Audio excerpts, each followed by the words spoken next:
عزیزان گرامی، معزز بہنوں اور بیٹیوں، فضائل صحابہ کے سلسلہ میں آج ہم حضرت عبد الرحمن ابن عوف رضی اللہ تعالی عنہ، ان کے حالات، ان کے واقعات اور کچھ ان کے فضائل ذکر کریں گے۔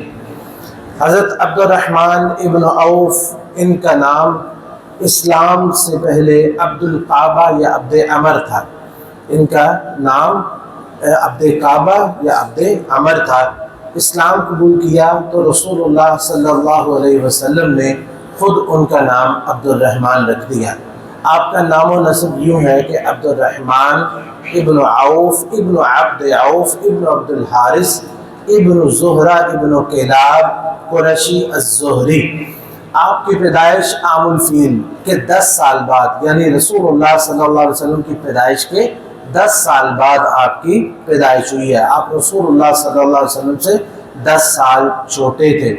جس وقت اسلام آپ نے حضرت ابو بکر صدیق رضی اللہ تعالی عنہ، ان کی دعوت پہ قبول کیا۔ حضرت ابو بکر صدیق رضی اللہ تعالی عنہ کے حسنات میں سے اور آپ کی نیکیوں میں سے ایک بہت بڑی نیکی حضرت عبد الرحمن ابن عوف رضی اللہ تعالی عنہ ہے۔ آپ 8ویں شخص تھے جنہوں نے اسلام قبول کیا، یعنی آپ سے پہلے صرف 7 لوگ جو تھے انہوں نے اسلام قبول کیا تھا، آپ 8ویں شخص تھے جنہوں نے اسلام قبول کیا۔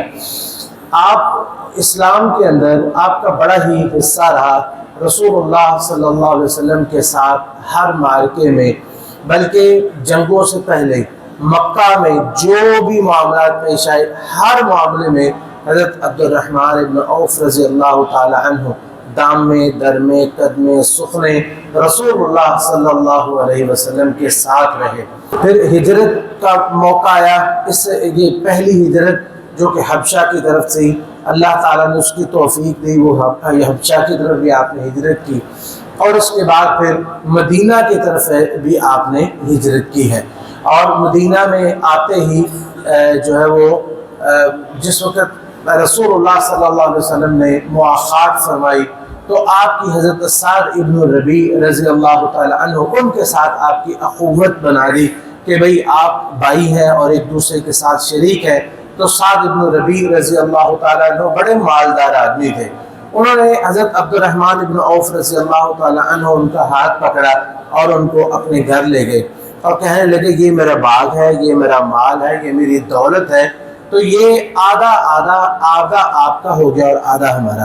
کیا تاریخ انسانی میں ایسی کوئی مثال ملتی ہے؟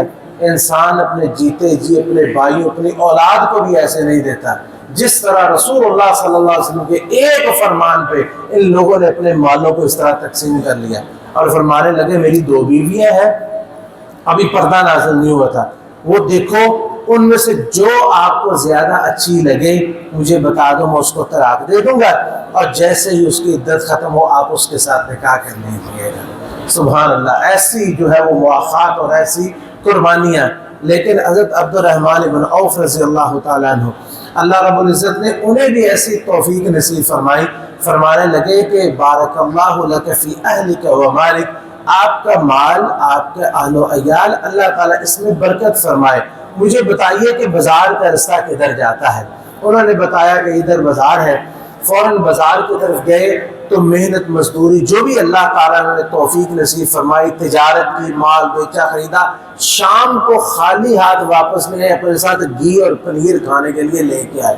ابھی چند دن ہی گزرے تھے کہ رسول اللہ صلی اللہ علیہ وسلم کے سامنے آمنا سامنا ہو گیا تو دیکھا کہ کپڑوں کے اوپر زعفران کا ایک نشان بنا ہے۔ زعفران مردوں کے لیے منع ہے، لیکن نبی علیہ السلام نے پوچھا بھی عبد الرحمن یہ زعفران کس چیز کا لگا ہوا ہے؟ رنگے نہیں تھے لیکن کچھ خوشبو لگی ہوئی تھی زعفران کی۔ آپ نے پوچھا یہ کیا ہے؟ تو فرمانے لگے کہ اللہ کے رسول میں نے ایک انصاریہ عورت سے شادی بھی کر لی ہے اتنی دیر میں۔ آپ نے فرمایا کہ تمہارے کیا رکھا؟ فرماتے ہیں ایک گٹھلی جو کھجور کی ہوتی نا، اس گٹھلی جتنا سونا میں نے اس کا حق مہر رکھا ہے۔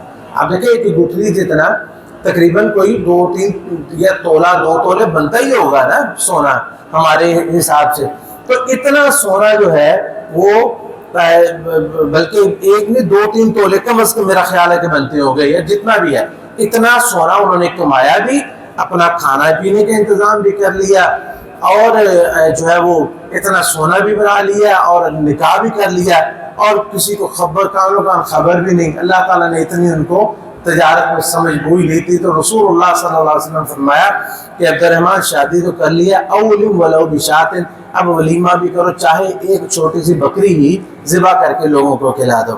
تو یہ آپ کی جو ہے وہ تجارت، سمجھ بوجھ اور آپ کی غیرت اور آپ کی محنت اور آپ کی جو ہے وہ جسے کہتے ہیں کہ اپنے اندر ایک غنا تھا جو اللہ تعالیٰ نے رکھا کہ مال دولت ہر چیز سامنے بنی بنائی موجود ہے. رسول اللہ صلی اللہ علیہ وسلم کی طرف سے ان کو حکم دیا، انہوں نے پیش بھی کر دیا، لیکن انہوں نے اس میں سے کچھ بھی قبول نہ کیا اور اپنی تجارت اور اپنا مال و دولت جو ہے وہ خود کمانا شروع کر دیا. آپ اندازہ کریں جب ہجرت کر کے آئے تو آپ کے ہاتھ میں کچھ بھی نہیں تھا، خالی ہاتھ تھے، بالکل ایک لقمہ بھی کھانے کا آپ کے پاس موجود نہیں تھا. تو آپ کا اسلام میں یہ حصہ رہا ہے اور رسول اللہ صلی اللہ علیہ وسلم آپ سے اس طرح خوش ہوئے کہ آپ نے 10 لوگوں کو نام لے کے جنت کی خوشخبری دی اور ان 10 لوگوں میں ایک حضرت عبد الرحمن بن عوف رضی اللہ تعالیٰ عنہ بھی شامل تھے. اور آپ یہ ایک بہت بڑی اسے اصحاب الشورا کہتے ہیں. حضرت عمر بن الخطاب رضی اللہ تعالیٰ عنہ جس وقت آپ کو جو ہے وہ زخمی کیا گیا اور یہ اندازہ ہو گیا کہ آپ کی زندگی جو ہے اس کی امید نہیں ہے، تو حضرت عمر بن الخطاب رضی اللہ تعالیٰ عنہ نے ایک شورا بنائی تھی اور یہ بڑی مشہور شورا ہے. اور اس شورا میں انہوں نے 6 لوگوں کو منتخب فرمایا تھا اور فرمایا تھا کہ یہ 6 لوگ ہیں، ان کی ذمہ داری ہے کہ یہ اپنے میں سے کسی کو خلیفہ چن لیں، کیونکہ رسول اللہ صلی اللہ علیہ وسلم جب اس دنیا سے گئے تھے تو اللہ کے رسول علیہ السلام ان 6 کے 6 لوگوں سے راضی تھے. اور وہ اصحاب شورا کون سی تھی؟ اس میں عثمان بن عفان، حضرت علی بن ابی طالب، حضرت عبد الرحمن بن عوف، حضرت طلحہ رضی اللہ تعالیٰ عنہ، حضرت طلحہ اور حضرت زبیر رضی اللہ تعالیٰ عنہ، اور اسی طرح حضرت سعد بن ابی وقاص رضی اللہ تعالیٰ عنہ. یہ 6 لوگوں کی شورا تھی. اور حضرت عمر ابن الخطاب رضی اللہ تعالیٰ عنہ شہید ہو گئے، وفات پا گئے، اس دنیا سے چلے گئے. اب اس شورا کا اجلاس ہوا اور اس شورا کے اجلاس میں حضرت عبد الرحمن بن عوف رضی اللہ تعالیٰ عنہ کا عظیم الشان کردار تاریخ میں ہمیشہ یاد رکھا جائے گا. چنانچہ جس وقت یہ 6 لوگ بیٹھے تو ان میں سے 6 میں سے زیادہ کسی کو خلیفہ چننا تھا، تو سب سے پہلے حضرت طلحہ رضی اللہ تعالیٰ عنہ جو ہے وہ حضرت جو ہے وہ عثمان رضی اللہ عنہ کے حق میں دستبردار ہو گئے کہ میری طرف سے ان کو بنا دیا جائے تو مجھے کوئی اعتراض نہیں ہے، میں ان کو منتخب کرتا ہوں. حضرت جو زبیر تھے انہوں نے جو ہے وہ حضرت علی رضی اللہ عنہ کے حق میں فیصلہ دے دیا. جو تیسرے تھے حضرت سعد بن ابی وقاص، وہ حضرت عبد الرحمن بن عوف رضی اللہ تعالیٰ عنہ کے حق میں دستبردار ہو گئے. اب 3 لوگ جو ہیں وہ باقی رہ گئے. تو حضرت عبد الرحمن بن عوف کہتے ہیں کہ ہم تینوں میں سے کسی ایک کو دوسرے کے حق میں دستبردار ہونا ہے. ظاہر بات ہے پھر وہ 2 ہو جائیں گے تو وہ خلیفہ بن جائے گا. جو ہے وہ حضرت عبد الرحمن بن عوف رضی اللہ تعالیٰ عنہ، تو انہوں نے جو ہے وہ ان دونوں کو مخاطب کیا اور فرمایا لگا کہ ہم میں سے ایک جو ہے وہ کسی دوسرے کے حق میں دستبردار ہو جائے تو وہ خلیفہ منتخب ہو جائے گا. چنانچہ حضرت عبد الرحمن بن عوف حضرت علی رضی اللہ تعالیٰ عنہ کا ہاتھ پکڑا اور انہیں سائڈ پہ لے گئے اور کہنے لگے علی دیکھو، اگر 2 باتیں ہیں، اگر تو میں تم کو خلیفہ مقرر کر دوں تو تم نے اللہ سے ڈرنا ہے، اور جو بھی جس کو اگر میں منتخب نہ کروں تو دوسرے کے حق میں آپ نے اس کی بیعت کر لینی ہے. اسی طرح حضرت عثمان رضی اللہ تعالیٰ عنہ ان کو بھی سائڈ پہ لے گئے اور تنہائی میں ان سے بھی یہی باتیں کی کہ اگر میں تمہیں خلیفہ بنا دوں تو اللہ سے ڈرنا ہے، اور اگر میں تمہیں خلیفہ مقرر نہ کروں تو تم نے دوسرے کی بیعت کرنی ہے. تو دونوں کو اس بات پہ راضی کر لیا، دونوں راضی ہو گئے. چنانچہ آپ نے حضرت عثمان رضی اللہ تعالیٰ عنہ کا ہاتھ پکڑا اور ان پہ بیعت کر لی، اور یوں یہ خلافت کا معاملہ جو ہے وہ خوش اسلوبی کے ساتھ نبٹ گیا. اور پھر حضرت علی رضی اللہ تعالیٰ عنہ نے بھی حضرت عثمان رضی اللہ عنہ کی بیعت کر لی. یہ آپ کی بہت بڑی جسے کہتے ہیں فراست تھی کہ اتنے بڑے معاملے کو انہوں نے بڑی خوش اسلوبی کے ساتھ نپٹا لیا۔ حضرت عبد الرحمن ابن عوف رضی اللہ تعالیٰ عنہ ہے، ایک مشہور حدیث آپ سنتے ہیں کہ رسول اللہ صلی اللہ علیہ وسلم نے فرمایا کہ لا تسبوا اصحابی، کہ میرے صحابہ کو گالی مت دینا، فوالذی نفسی بیدہ لو ان احدکم انفق مثل احد ذهب ما ادرک مد احد ولا نصیفہ، کہ تم میں سے کوئی شخص احد پہاڑ کے برابر بھی سونا خرچ کرے تو میرے صحابہ کے ایک مد، یعنی وہ جو ایک ہاتھ کے اندر جو مال آتا ہے یا جو بھی آتی ہے اس کے برابر کوئی نہیں پہنچ سکتا۔ اس حدیث کے پیچھے یہ حدیث جو ہے اس کا پس منظر یہ تھا کہ حضرت خالد ابن ولید سیف من سیوف اللہ ان کے درمیان اور حضرت عبد الرحمن ابن عوف رضی اللہ تعالی عنہ ان کے درمیان کچھ شکنجی پیدا ہو گئی، کسی معاملے میں تنازع ہوا تو تھوڑی سی جو ہے وہ ایک دوسرے کو بولے، تو یہ معاملہ رسول اللہ صلی اللہ علیہ وسلم کے پاس پہنچا تو آپ نے یہ حدیث جو بیان فرمائی ہے یہ حضرت عبد الرحمن ابن عوف رضی اللہ تعالیٰ عنہ کے حق میں فرمائی ہے، اور یہ بات کہی کس کو ہے؟ یہ حضرت خالد ابن ولید کو کہی کہ میرے صحابہ میں سے کسی کو برا نہ کہنا۔ ان صحابہ اور اس سے مراد سب سے پہلے جو ہے وہ عبد الرحمن ابن عوف تھے کہ اس شخص نے اللہ کے راستے میں جو خرچ کیا ہے وہ ایک مد، ایک ہاتھ کے اندر جو خرچ کیا ہے، اگر کوئی احد پہاڑ جتنا سونا بھی خرچ کر لے تو وہ اس کے برابر نہیں پہنچ سکتا۔ تو اس سے مراد سارے صحابہ بھی ہیں، لیکن بنیادی طور پر یہ حدیث جو ہے یہ حضرت عبد الرحمن ابن عوف رضی اللہ تعالیٰ عنہ کے حق میں نبی علیہ السلام نے فرمائی تھی۔ اور حضرت عبد الرحمن ابن عوف رضی اللہ تعالیٰ عنہ آپ کو یہ اعزاز حاصل ہے کہ رسول اللہ صلی اللہ علیہ وسلم نے آپ کے پیچھے ایک نماز ادا کی ہے۔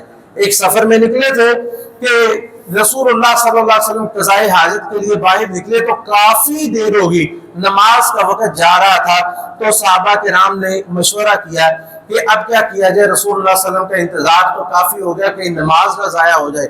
تو اس وقت انہوں نے پھر عبد الرحمن ابن عوف رضی اللہ تعالی عنہ ان کو آگے کیا، آپ نے نماز شروع کی، ایک رکعت پڑھائی تھی کہ رسول اللہ صلی اللہ علیہ وسلم تشریف لے گئے۔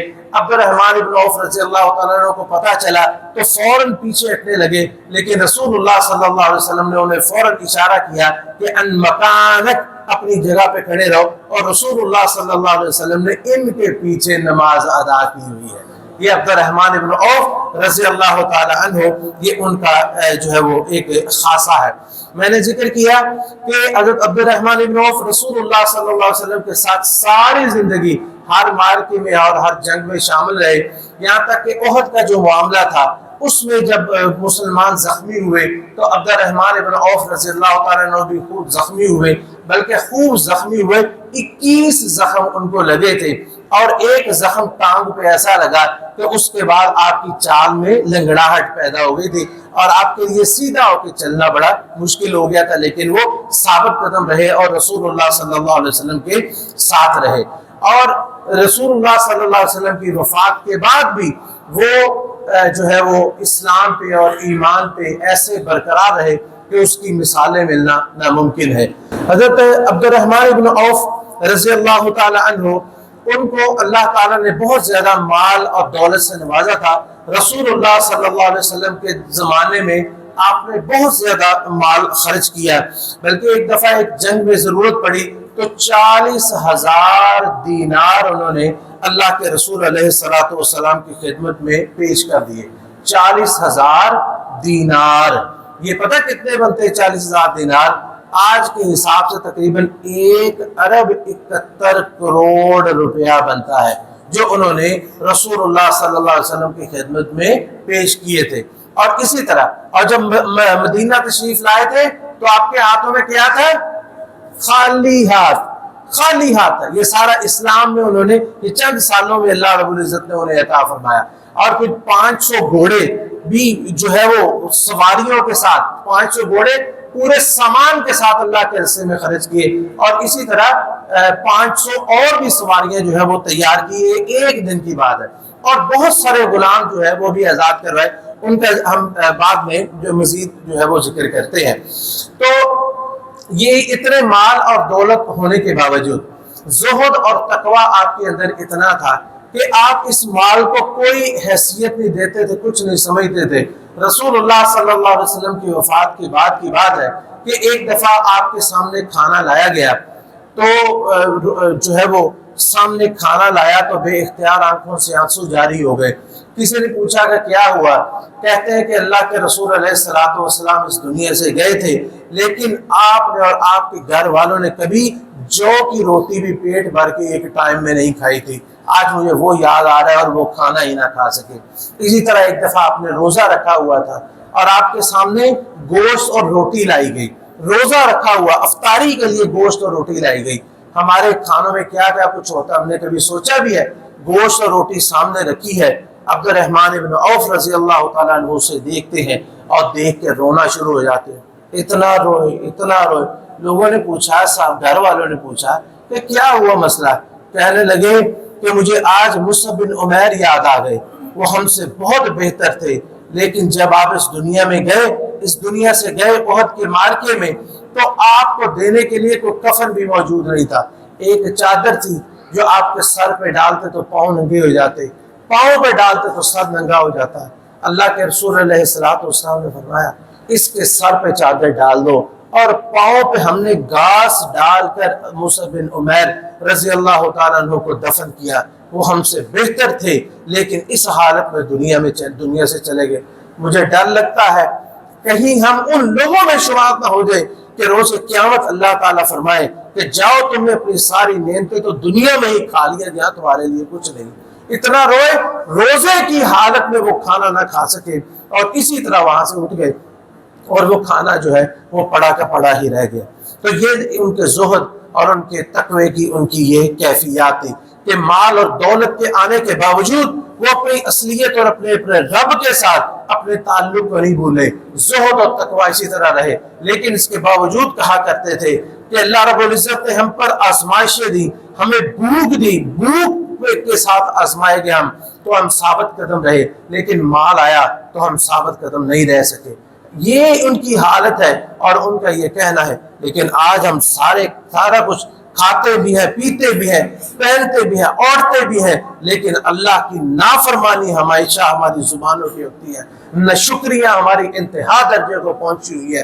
ذرا کو مسئلہ آتا ہے، فلاں شخص نے خودکشی کر لی، فلاں نے اپنے آپ کو مار لیا، فلاں نے یہ کر لیا، فلاں نے یہ کر لیا، یہ ہماری حالت ہے۔ ان لوگوں کے پاس سارا کچھ ہونے کے باوجود ان لوگوں نے اللہ کے ساتھ اپنے تعلق کو اس طرح نبھایا ہے۔ عزیزان گرامی، حضرت عبد الرحمن بن عوف رضی اللہ تعالیٰ عنہ، کچھ ہم نے پہلے بھی ذکر کیا کہ ان کی جو خصوصیات تھی ان میں سے ایک یہ تھا کہ ان کو اللہ نے مال بہت دیا تھا، تجارت میں بڑے کامیاب تھے، اور جو ہے وہ پھر صرف یہ نہیں کہ مال دیا ہے تو بس مال اپنے اوپر ہی، بلکہ اللہ کے راستے میں بہت مال خرچ کرتے تھے۔ رسول اللہ صلی اللہ علیہ وسلم کی زندگی میں بھی انہوں نے جو خرچ کیا ان میں سے ایک مثال میں نے آپ کے سامنے طرف رکھی ہے، لیکن آپ کی زندگی کے بعد بھی اسی طرح مالوں کو خرچ کرتے رہے۔ ایک دن میں انہوں نے 30 غلاموں کو بھی آزاد کیا ہوا ہے، بلکہ جو ہے وہ ہلیت الاولیاء اس میں ذکر جعفر ابن برقان ان کے حوالے سے آتا ہے، وہ کہتے ہیں کہ مجھے یہ بات پہنچی ہے کہ حضرت عبد الرحمن ابن عوف نے 30,000 غلاموں کو آزاد کروایا تھا۔ ٹوٹل اپنی زندگی میں اتنے غلاموں کو آزاد کروایا کہ جن کی تعداد جو ہے وہ 30,000 تک پہنچ جاتی تھی۔ اور اسی طرح آپ جو ہیں وہ امہات المؤمنین ان کے ساتھ بہت زیادہ صلہ رحمی کرتے تھے، کیونکہ وہ امت کی مائیں تھی، ان کے لیے حج کا اہتمام کرتے اور ان سے پوچھتے، جس نے حج میں جانا ہوتا ان کا ایک قافلہ تیار کرتے، اونٹ ان کے اوپر ہودج رکھتے، جس طرح یعنی وہ سمجھے کہ اس وقت کی سب سے بہترین کار جو ہے، سب سے بڑی گاڑی، سب سے اچھی وہی ہوتی تھی، اونٹ کے اوپر ہودج رکھا جاتا تھا اور اس میں جو ہے وہ معزز خواتین کو بٹھایا جاتا تھا، ان کے اندر ان کو بٹھاتے اور ایک بڑا مہنگا قسم کا اور خوبصورت قسم کا کپڑا اس کے اوپر ڈالتے اور ایک خاص شان کے ساتھ امہات المؤمنین کو حج کے لیے لے کے جاتے۔ اور جہاں اتارنا ان کے لیے خاص جگہ بنی ہوتی کہ یہاں پہ ان کا پڑاؤ ڈالا جائے گا، ارد گرد کوئی نہیں ہوگا، بڑے خوبصورت ماحول میں بڑی حفاظت کے ساتھ اور بڑے پروٹوکول کے ساتھ جو ہے وہ ان کو جو ہے وہ اس طرح حج کے لیے لے کے جاتے تھے۔ اور اسی طرح انہوں نے حضرت عثمان بن عفان رضی اللہ تعالیٰ عنہ سے ایک زمین ان کو بیچی، اور وہ زمین بھی 40,000 درہم میں بکی تھی۔ کتنی؟ 40,000 دینار میں وہ زمین، کافی بڑی زمین تھی جو حضرت عثمان بن عفان کو بیچی، اور وہ 40,000 جس کی قیمت ہم نے بھی بتایا 1 کروڑ اور 1 ارب اور 71 کروڑ۔ یہ دوسرا موقع ہے کہ اتنا مال انہوں نے خرچ کیا، اور وہ سارا کا سارا انہوں نے کہا کہ غرباء اور مساکین اور خاص طور پر امہات المؤمنین کے لیے وہ سارا مال وقف کر دیا جتنا یہ جو مال تھا۔ اور اسی طرح جس وقت وہ جو ہے وہ ان کی وفات کا وقت آیا تو انہوں نے کہا کہ میرا جو مال ہے اس مال میں سے جتنے بدر میں حاضر ہونے والے لوگ جتنے موجود ہیں نا، بدر میں حاضر ہونے والے جتنے موجود ہیں ان میں سے ہر شخص کو 400 درہم 400 دینار جو ہے وہ میرے مال میں سے دے دیا جائے۔ اور اسی طرح اور وہ کتنے لوگ تھے اس وقت؟ 100 بدری صحابہ جو ہے وہ زندہ تھے۔ کتنے؟ 100 بدری صحابہ۔ 400 کے ساتھ تقسیم کریں یہ بھی مال کتنا بنتا ہے؟ 40,000 دینار، 40,000 دینار۔ یہ کم از کم تیسرا موقع ہے کہ 40,000 اربوں روپیہ جو ہے انہوں نے اللہ کے راستے میں خرچ کیا۔